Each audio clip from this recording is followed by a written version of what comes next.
Assalamualaikum warahmatullahi wabarakatuh. Kepada yang terhormat Bapak Muhammad Syarif Khalili, MPDI, selaku dosen pengampu mata kuliah Etika Politik Pendidikan. Perkenalkan, saya Muhammad Faik Muhyiddin Alati dari semester 5 Program Studi Pendidikan Agama Islam. Di sini saya akan menjawab soal jelaskan macam-macam lembaga pendidikan yang didirikan oleh pemerintah Hindia Belanda lengkap dengan penjelasannya. Pendidikan rendah dengan bahasa pengantar bahasa Belanda. Yang pertama, ELS, Europeeske Lagere School. Ini diperuntukkan bagi anak-anak keturunan Eropa, Timur Asing, dan anak-anak tokoh terkemuka.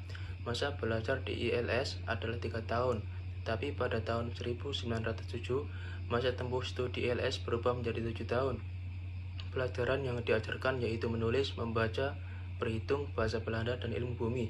Sekolah ILS bisa dibuka apabila jumlah siswa mencapai 20 orang di Pulau Jawa dan 15 orang untuk di luar Pulau Jawa.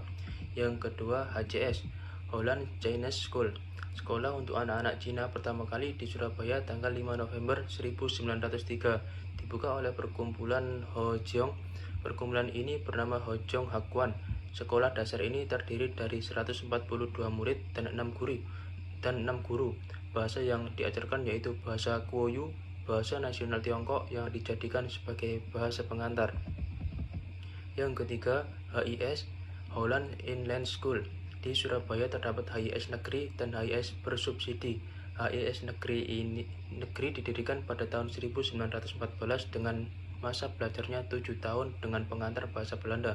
Bagi orang pribumi, HIS merupakan jalan utama untuk meningkatkan derajat sosial karena sekolah ini pada awalnya diperuntukkan bagi orang-orang elit saja. Setelah adanya politik etis sekolah, ini bisa dimasuki oleh anak-anak golongan rendah. Sekolah ini terdiri dari 70 murid dan dipimpin oleh seorang kepala sekolah, juga dibantu oleh 5 guru. Yang keempat, sekolah peralihan, Skakel School. Sekolah ini merupakan sekolah peralihan dari sekolah desa 3 tahun, Volksschule, dengan bahasa pengantar bahasa daerah. Jumlah murid di sekolah ini 221 murid dan 5 guru, dan sekolah ini didirikan apabila di lingkungannya banyak sekolah desa. Yang kelima, sekolah taman kanak-kanak Froebel School. Sekolah TK ini di Surabaya didirikan oleh perkumpulan umat Kristiani yang mendapat subsidi dari PKB. Selanjutnya, pendidikan rendah dengan bahasa pengantar bahasa Melayu. Yang pertama, sekolah Ongkoloro, The Skolen der Tweede Klas. Pendidikan rendah di Surabaya yaitu sekolah Ongkoloro.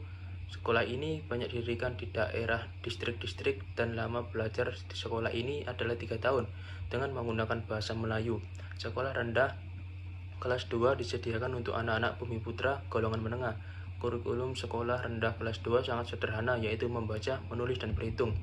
Sekolah ini berfungsi untuk mempersiapkan berbagai macam pegawai rendah untuk kantor pemerintahan dan perusahaan-perusahaan swasta. Yang kedua, sekolah desa Volksschule. Pada tahun 1907 berdiri lembaga yang bernama Inlands Volksonderwijs. Lembaga ini bertujuan untuk mengusahakan pendidikan yang sederhana bagi penduduk desa.